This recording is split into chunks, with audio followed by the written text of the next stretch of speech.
This video sponsor by மோட். இந்த ஆப்பில் நீங்கள் பர்ச்சேஸ் பண்ணக்கூடிய எல்லா ப்ராடக்ட்டும் உங்களுக்கு ரொம்ப மலிவான விலையிலேயே கிடைக்குது. இதில் நிறைய ஆஃபர்ஸ் அண்ட் கூப்பன்ஸ் ப்ரொவைட் பண்ணுறாங்க.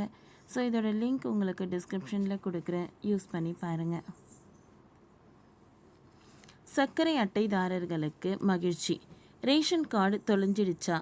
ரூபாய் 50 போதுமே தமிழக அரசு அதிரடி.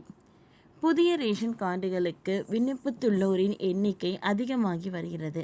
குறிப்பாக மகளிர் உரிமை திட்டத்தை பெறுவதற்காக 3 லட்சத்திற்கும் அதிகமானவர்கள் புதிய குடும்ப அட்டை கேட்டு விண்ணப்பித்துள்ளனர். கடந்த 4 ஆண்டுகளில் புதிதாக 19 லட்சம் குடும்ப அட்டைகள் விண்ணப்பிக்கப்பட்டுள்ள நிலையில் முக்கிய தகவல்கள் தமிழக அரசு தற்பொழுது வெளியிட்டிருக்கிறது. இது குறித்து உணவுத்துறை அமைச்சர் பேரவையில் தெரிவித்துள்ளார். தமிழக சட்டப்பேரவையில் தொடர்ந்து முக்கிய அறிவிப்புகள் வெளியாகி வருகின்றன. குறிப்பாக ரேஷன் அட்டைதாரர்களுக்கு மகிழ்ச்சி தகவல்களும் வெளியிடப்பட்டது.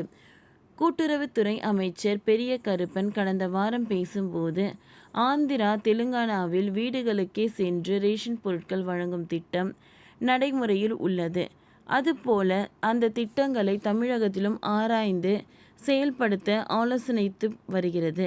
இந்த திமுக ஆட்சி அமைத்த பிறகு இதுவரை 3000க்கும் அதிகமான நியாய விலைக் கடைகள் தொடங்கப்பட்டன. தமிழகத்தில் உள்ள 34,902 ரேஷன் கடைகளில் 6,218 ரேஷன் கடைகள் தனியார் மற்றும் வாடகை கட்டிடத்தில் செயல்பட்டு வருகிறது. இதில் 2,545 கடைகளுக்கு சொந்த கட்டிடம் கட்டும் பணி நடைபெற்று வருகிறது. அனைத்து கடைகளுக்கும் சொந்த கட்டிடம் கட்டும் பணி மேற்கொள்ளப்படும் என்று கூறியிருந்தார். இந்நிலையில் தற்பொழுது உணவுத்துறை அமைச்சர் சங்கரபரணி 2 குட் நியூஸ் வெளியிட்டுள்ளார். அவர் வெளியிட்டுள்ள அறிவிக்கையில், நடப்பு பருவத்தில் 3,393 நெல் கொள்முதல் நிலையங்கள் திறக்கப்பட்டுள்ளன. இதுவரை 3.83 லட்சம் விவசாயிகளிடம் 29.46 லட்சம் டன் நெல் கொள்முதல் செய்யப்பட்டு 7,186 கோடி ரூபாய் வழங்கப்பட்டுள்ளது. திமுக ஆட்சி பொறுப்பேற்ற பிறகு 19.62 லட்சம் புதிய ரேஷன் கார்டுகளை வழங்கப்பட்டுள்ளன. விரைவில் இந்த கார்டுகள் வழங்கப்படும்.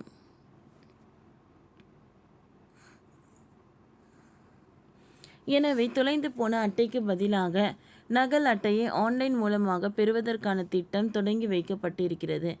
அந்த வகையில் ஆன்லைன் மூலம் 50 ரூபாய் பணம் கட்டினால் அஞ்சல் துறை மூலமாக வீட்டுக்கே அட்டைகள் வந்து சேர்ந்துவிடும்.